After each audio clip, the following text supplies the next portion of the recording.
杨笠只能说京东搞错了人，还有京东根本不可能被挤兑，而且资本对于这件事情根本不 care。京东就在走下坡路，京东的客服他还是在作死。首先，那个图是不是真的？我个人比较存疑。我也不认为这件事情就会对京东造成打击啊，但是会地升级言论，明星对生存是。所以你挑一个平台，京东也好，淘宝也好，你觉得它服务好就 OK 了。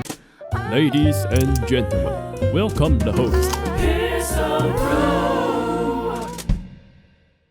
普信男怎么定义？普信男这个名词在台湾不算很常用，因为带有比较强烈的人格贬义的性质哦。那在台湾的正常日常生活的对话里面进行人格的贬损跟攻击，那这个是要翻脸的，可能会打架的。一般台湾人也比较不会去做人格性的批判跟攻击啊，所以大体来说用的比较少。但是它不是说完全不会用，它也可能会出现在一些男性对女性死缠烂打，然后又没什么硬实力，那这时候就会被女性私下骂普信男，甚至或公开不一定。那我自己观察啦，因为我知道大陆的男女的对立是比较明显的，至少在网络上我们所看到是这样，但详细社会状况可能大家来分析。就我知道至少有3000万的适婚男女人数的差异啊，可能占总趴数不见得大到一个不行，但是最大的问题在于总人数很多。台湾不太一样，台湾男女之间的对立并不是那么的显著，尽管台湾确实有一些女权或什么，但女权过度是会被批判的。比如说最有名就像范云嘛，而且台湾男生对于女性的态度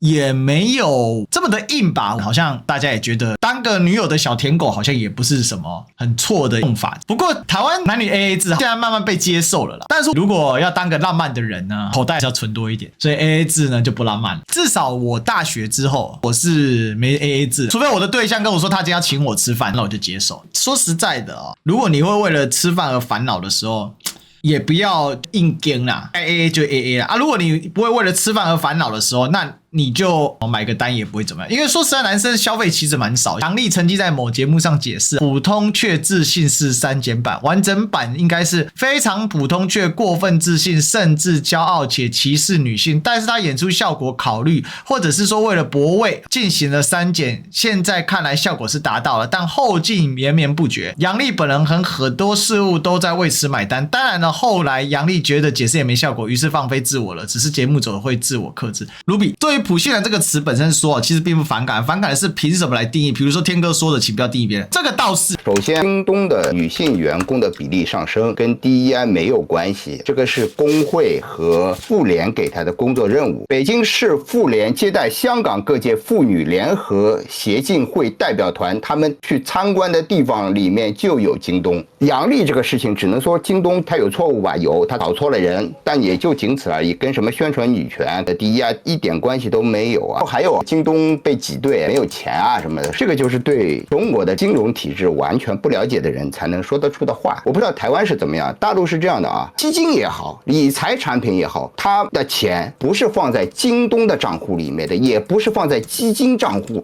里面的，它放在专门的银行的一个专户里面，即便是基金公司都不能随便从里面提钱，所以你根本不可能挤兑它。而且这些不同的基金放在不同的银行里面，如果说你靠从京东赎回基金能把京东挤兑了，那你得把大陆所有的银行大概都给挤兑垮了。大陆理论上来说是没有当天可以赎回的理财产品的，为什么你能当天拿到钱？因为就是从这里借了钱出来，先给你垫付了呀。正常的理财产品都是 T+1、T+2 甚至 T+3 的，为什么你有些可以提前拿到钱？那就是给你垫钱的呀，垫钱那钱可不就从那里来吗？完全就是正常的金融操作，跟他没有钱一点关系都没有。京东这件事情今天吵到这么大，大部分都是一阴谋论，第二不负责任的自媒体为了炒作胡说八道。所以我觉得你挑一个平台，京东也好，淘宝也好，你觉得它服务好就 OK 了。像我从来不关心他代言人找谁，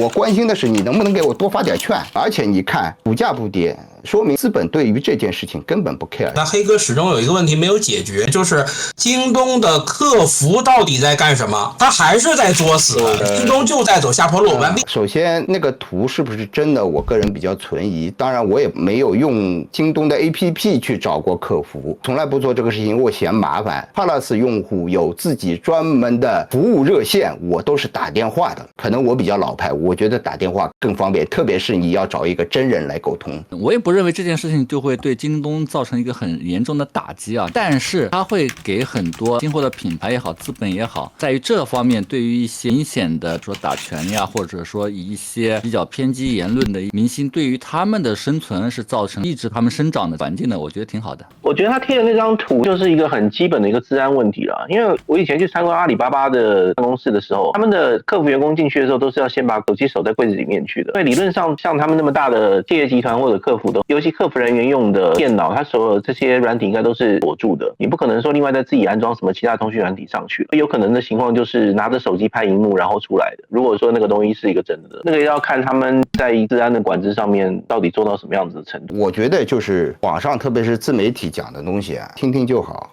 我澄清一下，黑哥那个不是自媒体，那个是 NGA 论坛的帖子，不是转的，他当事人出来发的图。京东这一次的问题点叫做危机处理的方式，它出现了很大的问题。因为现在的市场上面，像它这样的公司，不是只有它而已，大家都很竞争嘛。那在很竞争的时候，你如果危机处没有处理好的话，它必然会不断的衰落下去，因为它在把原有的客户赶走。其实这件事情之所以会战成这样，它有多方面立场跟层次上乱糟。我听完了之后，我的感觉是这样啦。第一部分呢，涉及到男女权意识的一个问题，所以它就会形成一些群体的意识。但这种群体的意识，它的边界很模糊。比如说谁是普信男，那普信男又是什么样的样态？80%普信男，包括刚才有大陆同学说，历史哥你在大陆的话也算普信男。其实我都觉得 OK， 因为我不会自认我是普信男，所以我不会因为被归类普信男会生气，或者不被归类普信男生气，或者普信男这个词而生气，因为我根本不在乎这个词，因为跟我无关。好，因为我自认我跟我无关，你要骂我普信男，随便啦，这是你家的事。但是会不会有一个群体而异动？会，因为大陆嘛人很多，所以会在乎普信男词汇的人，他可能也许只有5%，可是他会迸发出很大力量，因为他绝对人口数高啊。所以大家了解到里面它有一个绝对的基数，而它绝对基数呢，在现代的互联网时代呢，它有一个优势是什么？它会透过演算法去把这些人剪在一起，这些人本来散布在世界的各个角落，那这样的话就迸发出无比巨大的力量，而且它会在特定的论坛聚集在一起。就像是如果你只看 PTT 的八卦版，你会觉得说，哇，全世界的网友都是小草吗？当然不是啊。所以大家了解到网络的，它就会形成一种同温层现象的状况，所以会加大事件在个别或者是在某一些 subgroup， 我们说子群体